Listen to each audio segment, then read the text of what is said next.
si Police Executive Master Sergeant Rodolfo A. Collado Jr., ang tinalagang SESPO ng PNP, at kasalukuyan po ay andito sa Camp Crame.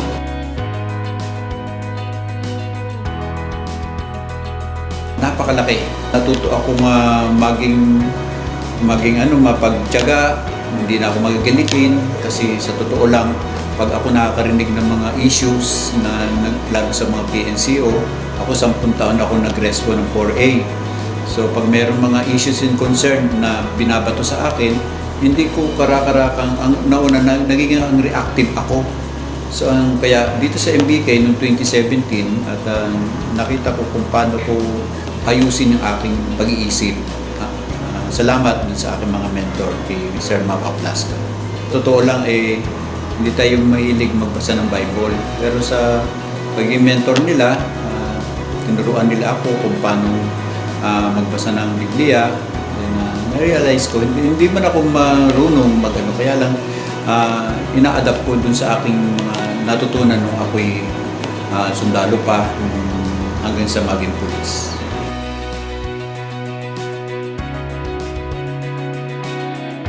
Naging mas lalong strong ang aming relation sa aming pamilya, sa aking anak, na i-guide ko siya na maganda. Kasi sabi nga, pag ang ama ay mali ang ginagawa, siyempre nakikita yun ng bata. Kaya laki ng impact ng MBK, pati sa misis ko, na siya sabi nga sa akin, mahilig ka na pala magbasa ng Biblia, so magiging pastor ka na, sabi ko sa akin.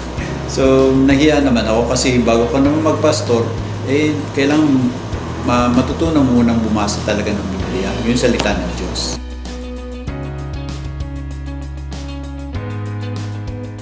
Dalawang bagay ang leader isang ang leader na nakaupo habang tinutulak ng mga kasamahan niya, at meron namang nangunguna sa paghatak ng isang bagay. Kumbaga siya yung nauuna. Yun ang perception ko sa pagiging leader. Kaya naman, yun din ang aking naging mandato dito sa nung ako'y matalagang SESPO. Talagang bago ako magsabi ng utos, ginagawa ko muna para maging ehemplo sa kanila.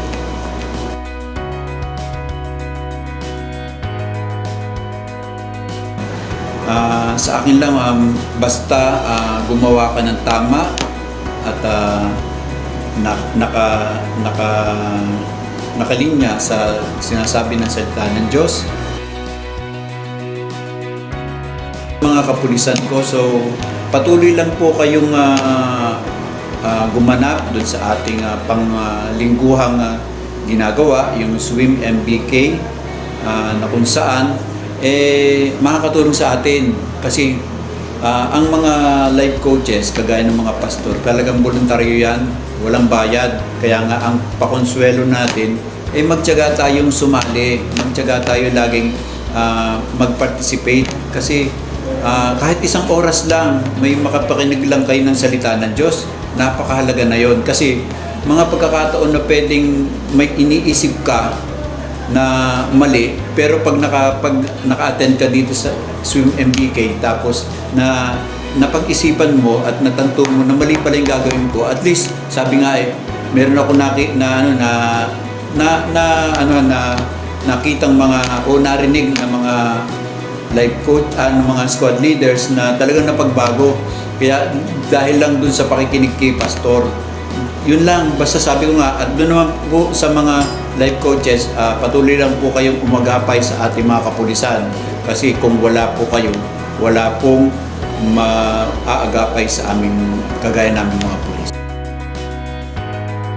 I am Police Executive Master Sergeant Rodolfo A. Collado Jr. I am a brother's keeper.